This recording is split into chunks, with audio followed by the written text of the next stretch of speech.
Hey, how's it going, everyone? Welcome back. I know it's been a while since I made a video. I haven't had a chance. I've been so busy.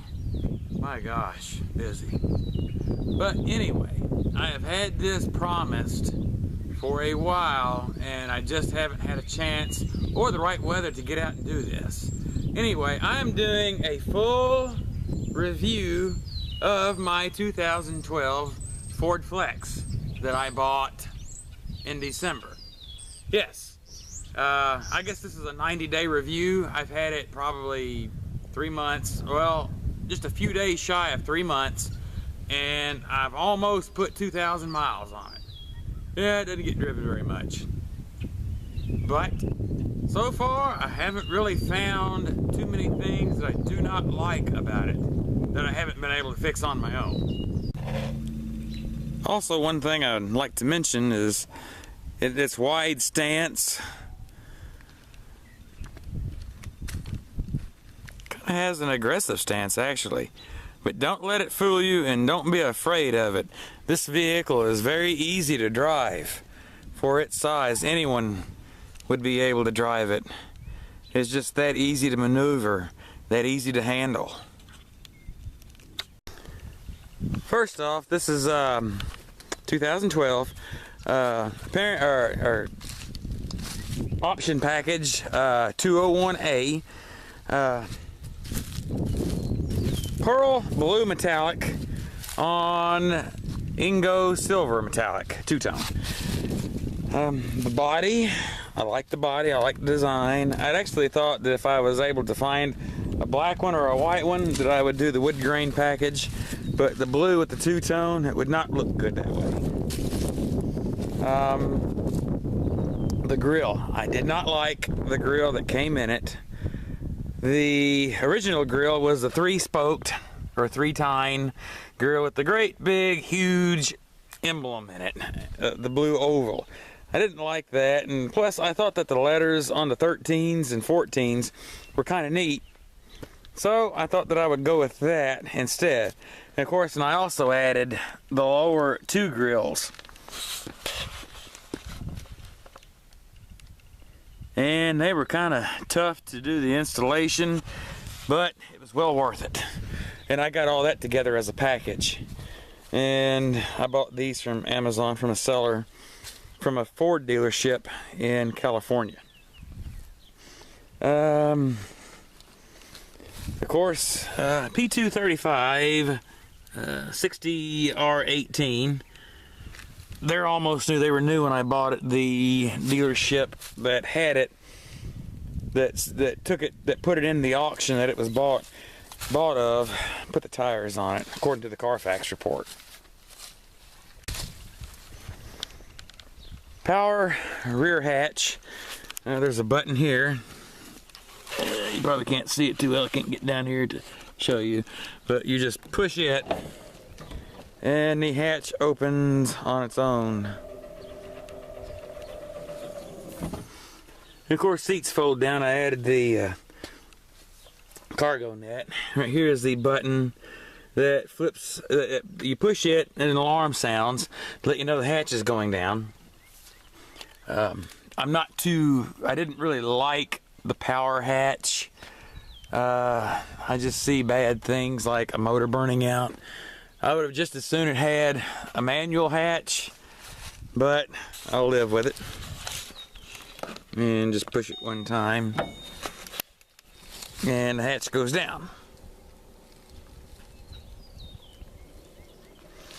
As far as body-wise, another issue that I'm dealing with is I'm constantly keeping all this scrubbed out because this inner lip right here, sooner or later, is going to be a rust problem. What it is, they've redesigned, they've eliminated the rocker panels, and you can see. Well, let me zoom back out.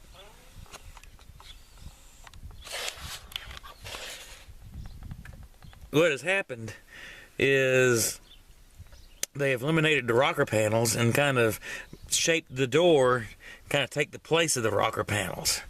And it kind of helps to eliminate rust a little bit, but with these edges, shaped the way they are in the V, they're probably still going to be an issue. And of course, the underside of these is painted with a rock guard.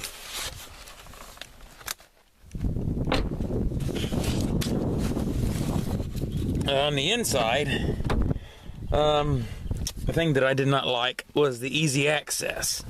But that was that the key, as soon as you put the key in the ignition, the seat would slide forward it would move forward 2 inches, and when you pull the key out of the ignition, it would move back 2 inches.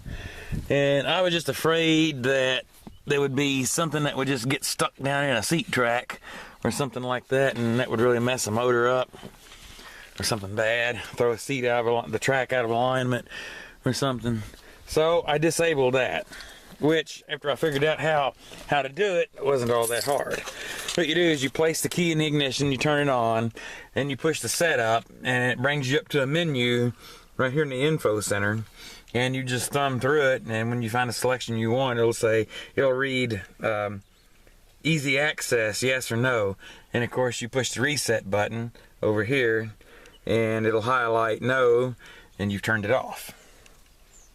Options that it has that I don't use or really need, it's like the remote stereo functions, the sync system. I don't really use the sync system. My phone doesn't work with it, actually. For some reason it does not detect my phone. I don't really need the controls here when less than a foot away the stereo controls are. The cruise control is over on the other side, and they're kind of close together. In the dark I have trouble sometimes pushing the right ones. I get the off and the on mixed up sometimes at night. Automatic headlights, I've grown used to them. At first I didn't like them, but I've kind of got used to them. It's no big deal. And I kind of like this style of instrument cluster. Let me start this up and turn the wheel.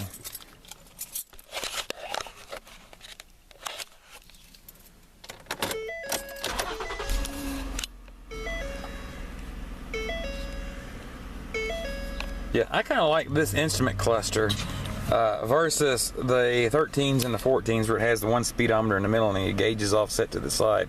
I don't really like that too well, and that was one of the things that I noticed that I liked better was this setup of the gauge cluster. And of course it's navigation, delete, and touchscreen delete, and park assist delete, and all that other stuff. Well, the only way you can get the park assist is with the 3.5 EcoBoost, which this is EcoBoost Elite.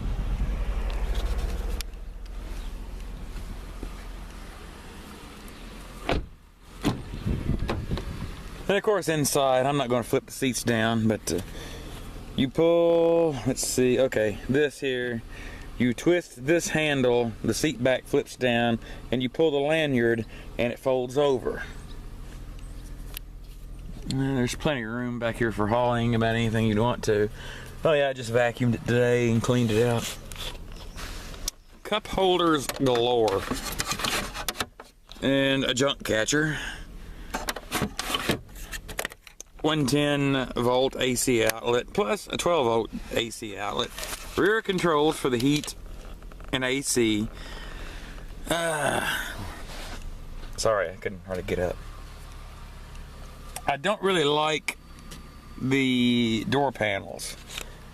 I like the design, but I would have liked if they'd have left the darker color all the way across the top, because to me, your arm gets up here, especially on the driver's side. Yeah, you already see there's a spot here somewhere. I don't know if you can pick it up. It's right here in the middle. But anyway, yeah, your arm gets up here and it's going to pick up dirt in the future. Eventually it's going to get kind of faded looking. It's going to get kind of dingy. Comfort. Let's talk about comfort. This is probably the most comfortable vehicle that I have had to sit in, to drive. It's easy to drive. It's fun to drive, actually. Of course, now you get it on the interstate, straight road, it's kind of boring because you just sit in here and hold the steering wheel because it takes care of the rest. But it drives the straight. But as far as easy to get into, it's easy for me. It's comfortable. I have some kind of muscle problem in my arm, and my Bronco I had, my blue F-150, and my red F-150. If I'm driving very long, my arm wants to go to sleep for some reason unknown. But with this, I haven't experienced that problem. So there is a definite plus to that. Like I said, the heated seats, they're awesome because not so much as just the seat part that's heated, but the entire seat is heated, which is real nice on the single-digit days we had back in the winter.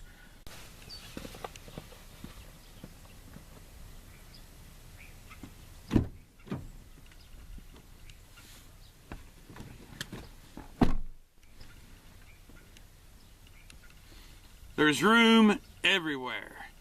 If you've noticed, there's plenty of room that the passengers in the back can sit down and stretch out and have plenty of room, which is really cool. My friend Ultra Classic 1987 kind of made fun of it for a little bit until I made him get in it and try out the back. I said, see how much room there is in the back? And he couldn't believe it either. Of course, there's cup holders here in the door. Down on the floor. There's just room and storage and user friendliness for every passenger that would ride in this, I think.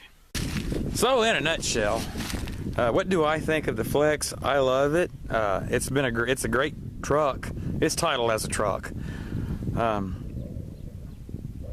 I like it, and like I said, there hadn't been no more than just a few minor little things that I did not like, and really it's not enough to discourage anyone from wanting to buy one.